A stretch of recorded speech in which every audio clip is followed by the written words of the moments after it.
Assalamualaikum warahmatullahi wabarakatuh. Perkenalkan, nama saya Ayah Syakala Wahyudi dari kelas Sistem Informasi Administrasi Basis Data A. Dan pada video kali ini saya akan mempraktikkan mengenai deadlock pada database dan serta bagaimana cara menanganinya. Baik, pada database sampel saya sini sudah saya buat sebuah table dummy bernama akun yang akan berisi nama serta saldo untuk kita praktikkan bagaimana deadlock dapat terjadi. Oke.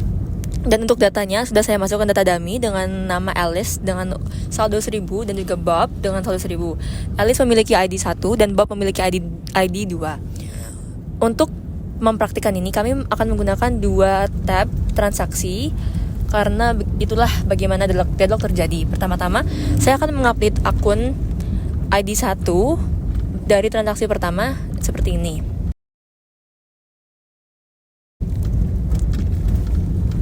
Lalu akan berhasil.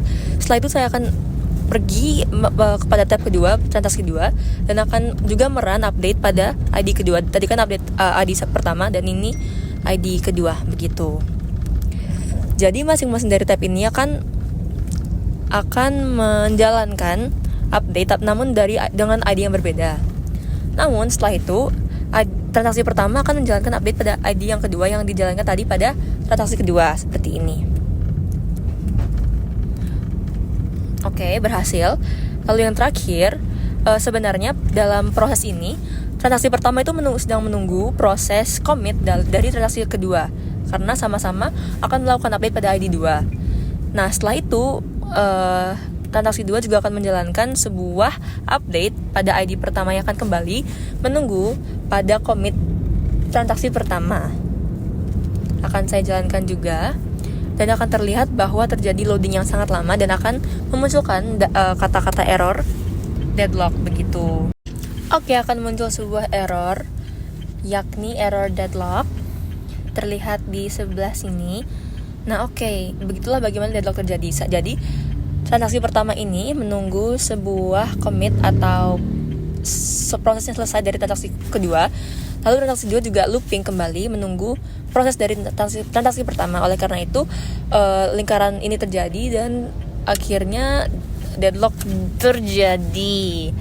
Nah, bagaimana cara kita menangani deadlock? Pertama-tama kita harus selalu konsisten dan melakukan transaksi dari ID kecil ke ID besar. Ini kan kita diawali dengan ID pertama dan seharusnya selalu konsisten begitu.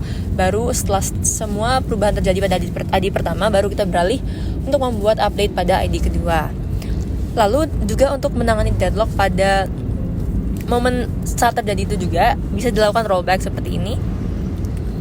Nah, ini untuk menghentikan proses deadlock menggunakan tombol rollback pada sebelah ini. Begitu. Lalu juga sebenarnya untuk menangani deadlock juga kita bisa lakukan sebuah lock timeout seperti ini agar jika sudah melewati 5 detik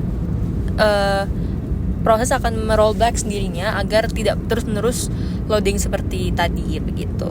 Ini saya set buat di transaksi pertama dan juga di transaksi kedua. Terima kasih. Mungkin itu saja yang bisa saya sampaikan. Mohon maaf jika terdapat sebuah kesalahan dan wassalamualaikum warahmatullahi wabarakatuh.